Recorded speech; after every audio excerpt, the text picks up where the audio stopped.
असलामुअलैकुम सजनों ते बेलियो।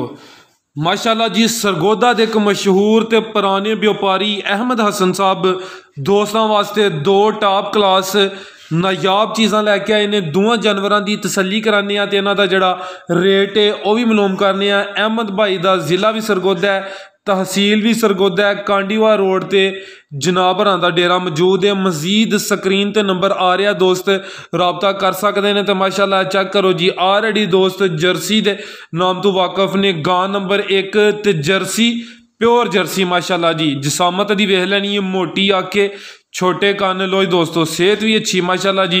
लिबास दा वेखना है जी, सोहना लिबास कीता है माशाल्लाह जी, सोहना चड्डा बनांदी है पई। दूसरा सुआ ने सोना है लो दोस्तों, मुकम्मल नज़ारा करने तैयार है। एवं कोई 2-4 दिन लेंदी पी। चेहरे की खूबसूरती दी लाजवाब माशाल्लाह जी। ए चेक करो जी, चेहरा भी दोस्तों वेख लेना, प्रिंट चंगा।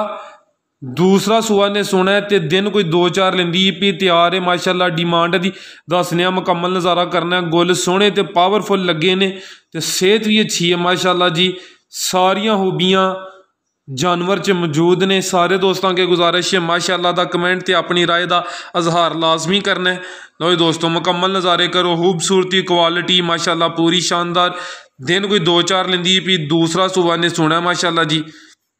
डिमांड है जी 3,80,000। मजीद जड़ा रेट है कुछ ना कुछ प्यार मुहब्बत होइए दा, कमी बेशी होइए दी। गां नंबर 1 सी डिमांड है जी 3,80,000 माशाल्लाह जी। अगे नंबर 2 ते पहलन वैड़ आ गई है। प्रिंट का वेखना माशाल्लाह जी, शाइनिंग चमक दोस्तों के सामने। पहलन वैड़ छिगी वैड़ है जी। पहला सुबह ने सोना माशाल्लाह जी, है भी मोनी है। ज़रा दोस्तों ने मुकम्मल नज़ारा दा करना है। लो दोस्तों काले गुल लगे न माशाल्लाह। ए चेक करो जी, लिबास है कर दी है पई।